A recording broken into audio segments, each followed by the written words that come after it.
የአመቱ ሙሉ ገላጭ የሆነ ነገር ነው የምናወራው ዛሬ። ስለዚህ እንድትከታተሉን ከወዲሁ ተጋብዛችኋል። ከኔ ጋር እነኚህን ጉዳዮች ለማውራት የቀረበው ባልደረባዬ ዶክተር ምልኬሳ ሚደጋ ነው። ምልኬሳ እንደምን ነህ? እንደምን አለ ኢታና? ሰላም ነህ? ደህና እንኳን ተመልሰን ተገናኘን። እስኪ ወደ መጀመሪያው ሐሳብ እንሂድ። መጀመሪያ ማደናገሪያ ብለን ይዘን የቀረብነው ምንድነው የሚለውን ነገር አንድ ሁለት ሐሳብ ራሴው አነሳና ወደ አንተ አመጣለሁ። እንግዲህ ማደናገሪያ የአብይ አህመድ የአዲሱ ዓመት ማደናገሪያዎች እያላቸው ያለ ነው። ለዚህ ለኢትዮጵያ አዲሱ ዓመት እሱ ያዘጋጃቸው ከፍተኛ ወጪ የሚፈስበት የመንግስት ተቋማት የሚረባረቡበት የመንግስት አደረጃጀቶች በሁሉም ክልሎች በአገር ደረጃም የሚረባረቡበት የአዲሱ ዓመት የፕሮፓጋንዳ ዘመቻ። ይሄ የፕሮፓጋንዳ ዘመቻ እውነትን መሰረት አድርጎ የፖለቲካ ስኬትን ለማምጣት የሚደረግ እንቅስቃሴ ሳይሆን የሆነ ነገርን ለመደበቅ ወይ ደግሞ የሆነ ነገርን ለማምለጥ የሚደረግ ዘመቻ። እሱን ነው ማደናገሪያ ብለን እየቀረብን ያለ ነው ማለት ነው።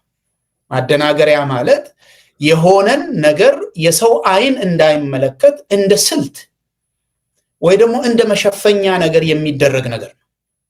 አሁን በዚህ ዓመት ውስጥ እሱ ቀርጾ ገንዘብ የመንግስትን ገንዘብ በብዛት አፍስሶ በአንድ በኩል ሜይንስትሪም ሚዲያ፣ በሌላ በኩል የመንግስት ተቋማት፣ በሌላ በኩል ደግሞ ፋርሴቡላዎች በሁሉም አቅጣጫ የሚሰሩት ጉዳይ ነው በአዲሱ ዓመት። ይሄ ነገር የሚሰራው ደግሞ የሆነ ነገር ለመደበቅ ነው። ያንን ነገር ነው የምንነግራቸው። ያንን ነገር ለማምለጥ ነው የሚደረገው። ይሄ ሁሉ ግብ ማለት ነው። ስለዚህ ማደናገሪያ ያልነው ግልጽ እንዲሆንላችሁ አብይ አህመድ በአዲሱ ዓመት ህዝብ ወደሱ እንዳይመለከት፣ የሆዱን ጩኸት እንዳይሰማ፣ ረሃቡን እንዳይሰማ፣ እሱ የሚላቸውን ነገሮች ብቻ ላይ እያተኮረ ምን እየተፈጸመ ነው ብሎ በአንድ በኩል ግራ እንዲገባው፣ በሌላ በኩል ደግሞ አዲስ እየፈነጠቀ ያለ ልማት እየፈነጠቀ ያለ ስኬት ተደርጎ እንዲታይ የሚደረግ ነው። ያ ነገር ደግሞ ለእሱ ማምለጥ የሚፈልጋቸው ሁኔታዎች ስላሉ ይሄንን በአጠቃላይ የምናወራውን ነገር ለመበየን የምንናገረው ነው። በዚህ ላይ ምልኬሳ የምትጨምረው ነገር ካለ ራስህ ታመጣለህ። ነገር ግን ማደናገሪያዎቹ ለዚህ ዓመት የተዘጋጁት ማደናገሪያዎቹ ምንድናቸው የሚለውን ልጠይቅ ነው የምፈልገው። ምንድናቸው? አንድ ሁለት ብለን ምናወራቸው ለዓመቱ የተዘጋጁ ማደናገሪያዎች ምንድናቸው? ህዝብን ለማደናገር፣ አገርን ለማደናገር የተዘጋጁ አጀንዳዎች ምንድናቸው? እንዴት ነው ስራ ላይ የሚሉት? ስለዚህ እነሱን ከዘረዘርክልን በአንዱ ላይ ወይ በሁለቱ ላይ ሐሳብ ብትሰጥልን ከዛ በኋላ ደግሞ አንድ በአንድ እንቀጥላለን። አመሰግናለሁ ኢታና። ማደናገሪያ አንተ ቅድም እንዳልከው የአብይ ዋነኛው የአገዛዝ መሳሪያ እንደሆነ ገልጸሃል። አንተ ብዙ መሳሪያዎችን ይጠቀማል አብይ። የተለያዩ ዋና መሳሪያዎችን የሚጠቀሙት ውስጥ ቁጥር አንድ ላይ መጠቀም አብዛኛው ጊዜ አብይ ፎከስ የሚያደርገው ማደናገር ነው። ማደናገር የስርዓቱ ዋነኛው መሳሪያ ሆኖ ሲያገለግል ቆይቷል። ላለፉት 7 ተኩል ዓመታት አብይ እያደናገረ ነበር የሚገዛው። አሁን እንግዲህ ለምንድን ነው የሚያደናግረው? አንደኛው ህዝባዊ ዓላማ የለውም አብይ።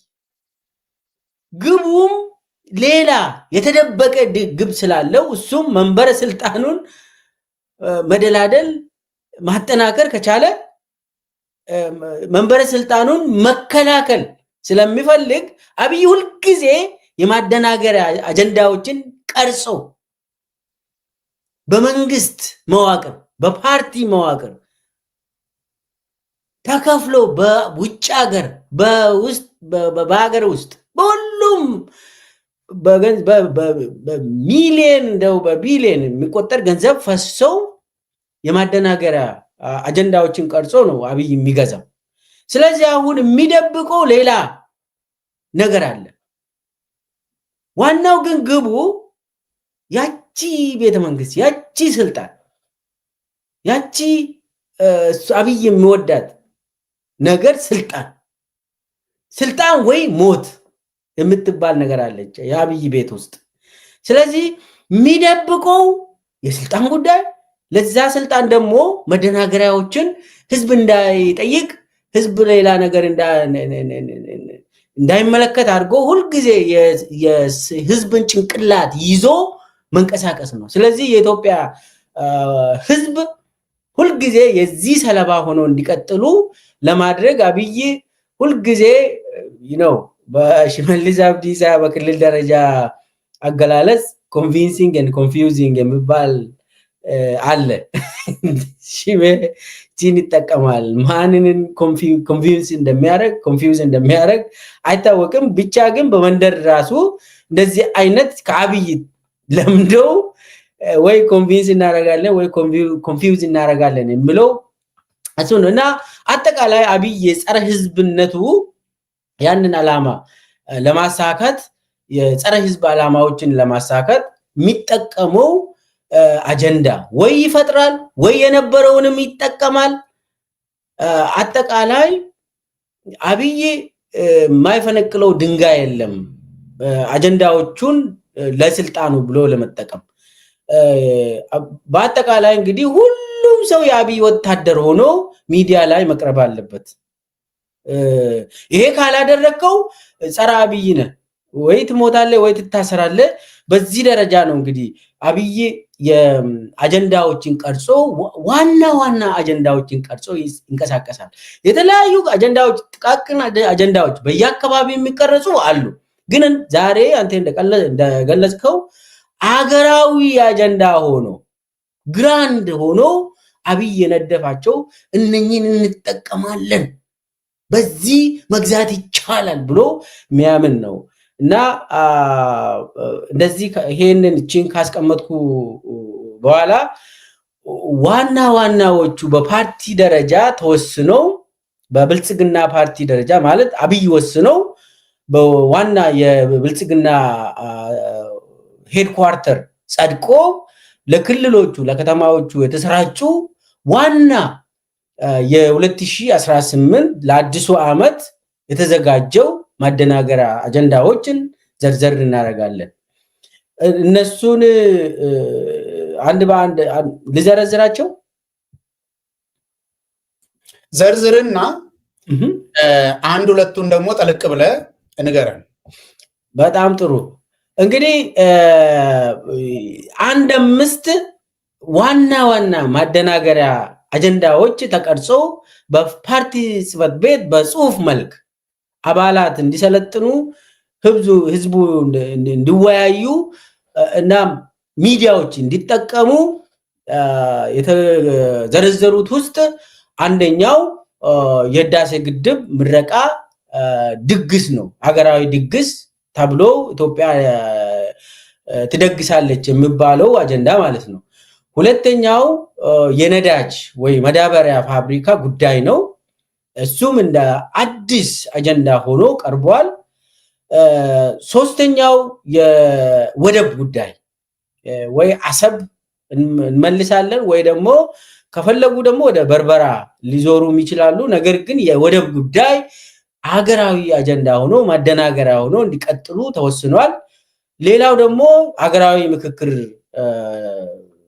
ድራማ የሚባለው አሁን ሰሞኑን ወደ አሜሪካ ሰሜን አሜሪካ መጥቶ ዋሽንግተን ዲሲ ላይ ምክክር መድረክ ተጀምሯል የሚባለው ድራማ እሱም ማደናገሪያ ዋና ሀገራዊ ማደናገሪያ ሆኖ ጸድቆ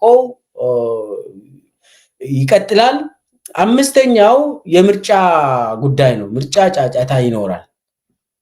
5 ዋና አጀንዳዎች ተቀርጸው እነኚህን እንጠቀማለን ብሎ በፓርቲ ደረጃ በመንግስት መዋቅር ደረጃ በህዝብ ደረጃ በአገር ውስጥ በኤምባሲዎች በውጭ ሀገር ተሰራጭቷል ይሄ ዶክመንት።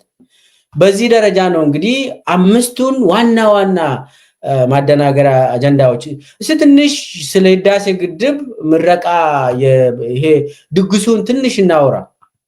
እንግዲህ ህዳሴ ግድብ በአብይ አይደለም የተገነባው። የምናውቀው 70% ያለቀው በኢንጂነር ስመኘው በቀለ ጊዜ ነው። ይሄ ህዳሴ ግድብ መሰረተ ድንጋይን ያቆመ መለስ ዜናዊ ነው። ምንም በዛን ጊዜ አብይ አህመድ መንገደኛ ነበር። መንግስት ውስጥም አልነበረም። በዛን ጊዜ ተባሮ መንገድ ላይ ነበር።